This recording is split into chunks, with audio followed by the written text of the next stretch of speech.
be about 16 round then, no, 70s, about 15 round then. And I started thinking a bit now, you know, what are they doing around here, sort of thing, pushing people all over the place. And I started becoming more aware of the actual town deteriorating, because my uncle was, and my dad as well, my mother, they were probably in their early 20s, around the 60s, and the Beatles, and we were really on the map, you know.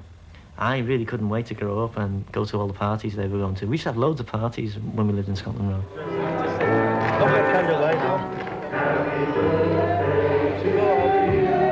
Put a piece on me.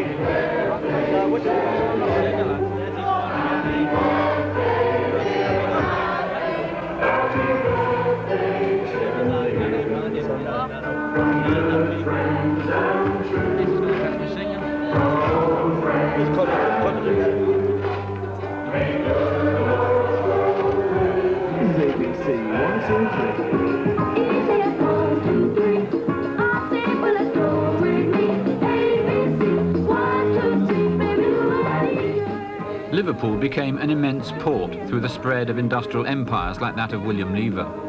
But those empires were built with no guarantees for the future of the people who worked in them.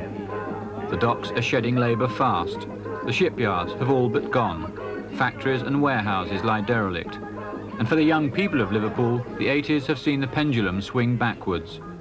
For them, the prospect is of a slide into a world where work is a privilege for the few. Do you think you will get work soon, Kathy? I don't know. I honestly don't know. There's some firms, you know, using unemployment as an excuse to give low wages.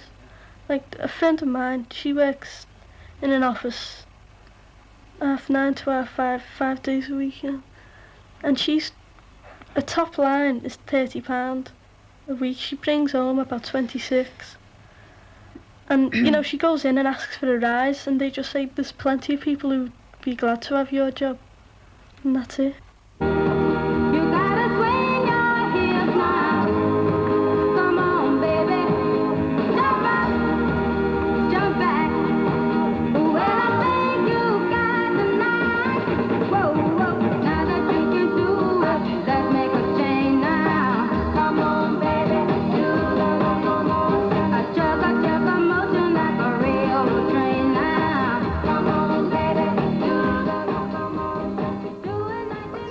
Liverpool.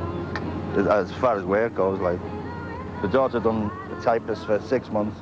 That's a job creation scheme, you know. 6 months, finished. Go down to the careers office, nothing down there, it's all for them.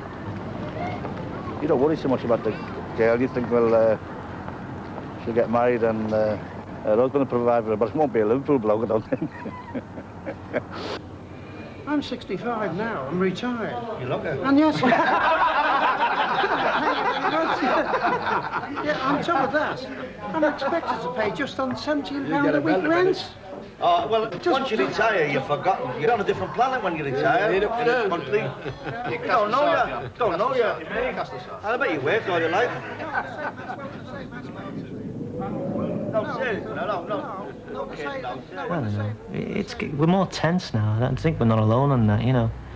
That's why I want to get the band going as soon as possible, because I think it's about 9 months or something now, haven't been playing, and I feel a little bit of pressure now. Not from my parents, I've got to give them that, you know, never ever have gotten on my back about doing anything, you know. Been one of mine, yeah. That's good. Bad. Oh, that's not too bad. Have you got strange of a doctor's note? Yeah. But the fella that was on the panel for 10 years with constipation. Yeah. Doctor said, come on now, you've had a good run. Signed him off, the fella shit himself. Give that paper. Where's the paper? I want to go. Yeah, that's so. I want to pick one up. I'm going to put them. I'm going to tell him, got Take it to cash is about 7. Yeah, Nick, what would you do with that? What's he got there, the camera? Cass. Cass. Well, he's after the championship now, isn't he, Cass? That's my fault. He's after it all. You reckon, what? I reckon that. Whether you win or lose, tip to yourself. No, seriously, Cass. Why, what was I...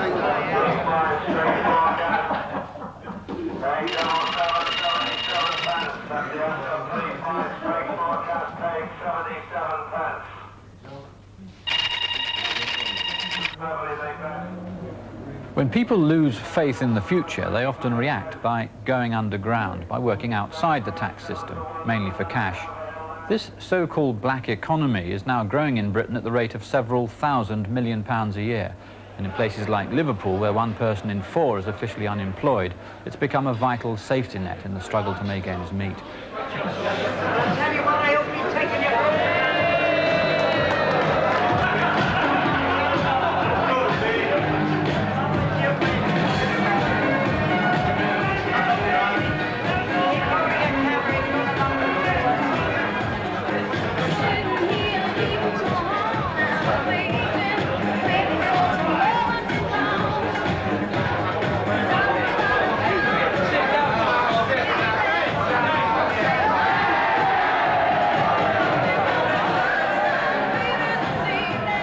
So you're making £100 or more a week? What were you doing before? I held quite a few jobs. I worked for social services as home help, a mobile hairdresser. I was working approximately 85, 90 hours a week, and I was netting £60. But why do you need that sort of money? Why do you need £150 a week, say? I've got a child of 9. He's nearly 10. And it was just getting increasingly difficult to manage on the money because my wage wasn't really going up to meet inflation. How long do you think you'll go on doing this? I hope to do it for at least 7 years. And what will you do with the money? I'd like to start a business. What sort of business? I'll have to think about that a bit later on. It's waiting to see what the economy is going to do.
Headmaster, ladies and gentlemen, I am indeed delighted that we have with us tonight as our guest lecturer, Professor Higginbottom, because the very subject of his lecture, industrial robos, fact, not fiction, illustrates how important it is for all of us to understand the technological revolution through which we are living.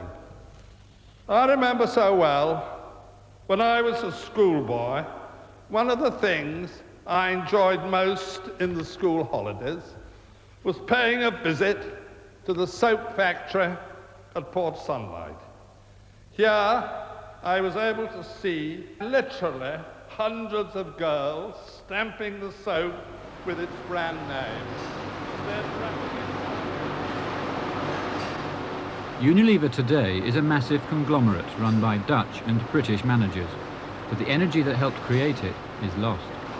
When you look at Merseyside and Liverpool today, do you sometimes feel that 20 people like your grandfather would help change the economic future of the area? Oh, I'm afraid it is too late for that. The atmosphere is not right for people like my grandfather today. Will it get worse? I think it is bound to get worse. I think this job creation scheme is a wonderful thing, but that again has its sad side. After a lad has been working for 6 months, and in some cases a year, it all comes to an end, and he's then chucked back on the slag heap of unemployment. What can we do about it? Well, I think we all admit that discipline amongst young people, by and large, leaves a lot to be desired. And I don't think it has done anybody any harm to have done a little military service. And I think if these young people could go into the forces for a year or 18 months, it would make a tremendous difference to their lives.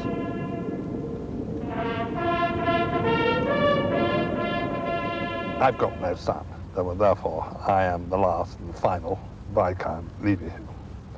The name, I like to think, will carry on certainly through the Leavyhilme Trust. Forever long the Leavyhilme Trust carries on, which I hope will be ad infinitum. And I think the name Leavyhilme will be remembered in the future through this trust. Misty water-colored man of the way we were, scattered pictures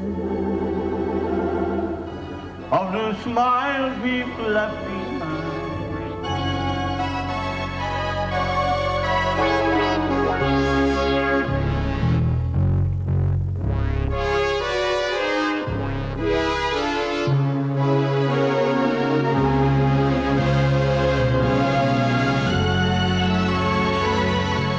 Another look at our attitudes in Rule Britannia at the same time next week.